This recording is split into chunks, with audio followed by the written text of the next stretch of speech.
जब समय ठीक बा तो सब लोग अपन लाइव चला लेगा। सबका स्वागत है। जरा वीडियो करते रहिए मनोज भैया, हमारे आदरणीय श्री ओम प्रकाश भैया, प्रमोद भैया मोबाइल पट करके रिकॉर्ड करते हैं कि बनल बबुआ हर सभे भाट साथी सभे बाट साथी बिगड़ला पके दुवरियो न झाकी दुवरियो न झाकी बिगड़ला पके दुवरियो न झाकी दुवरियो न झाकी बनल बबुआ हो बनल बबुआ हो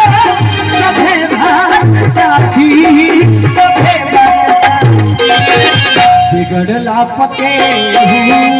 दुवरियो न झाकी दुवरियो न दुवरियो न झाकी दुवरियो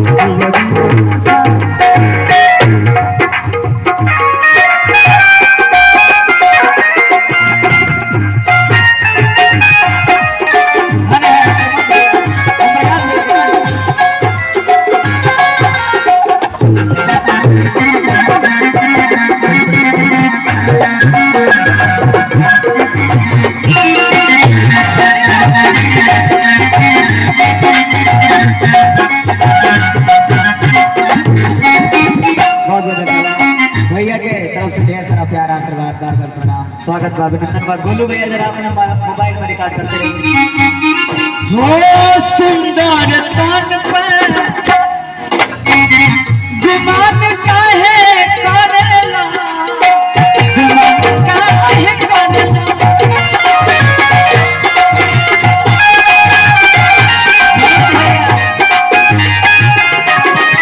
सुंदर तन पर गुमान काहे करेला रोकी के राखा जियान काहे करेला रोकी के रखा हो जियान काहे करेला लेकिन झूठो छट पटाला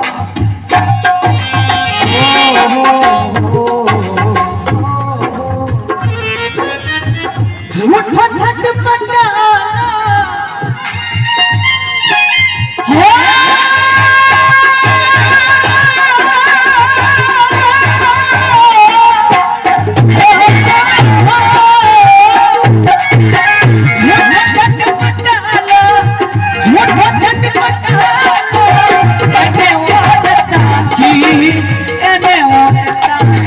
बिगड़ला पके दुवरियो न झाकी दुवरियो न झाकी बिगड़ला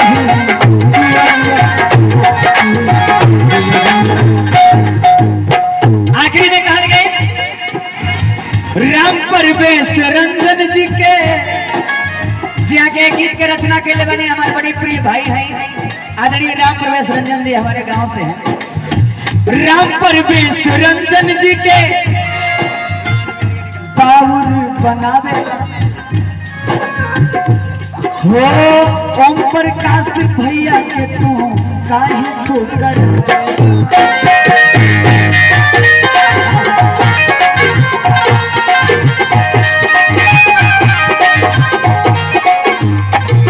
हो राम परवेश रंजन जी के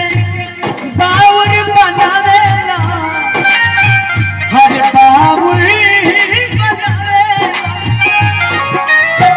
संतोष भैया के हर दीपक भैया के कहे तू करा देला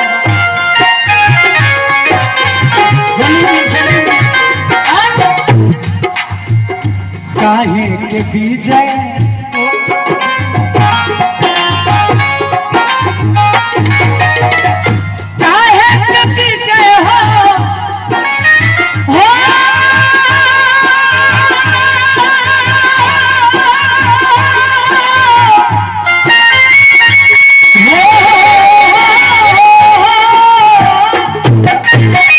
काहे के पीछे हो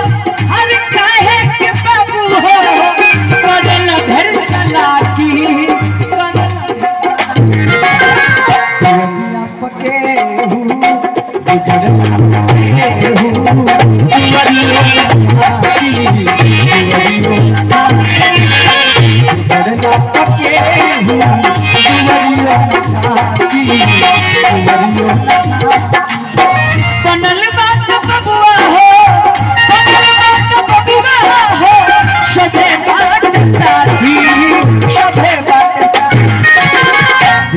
चाप के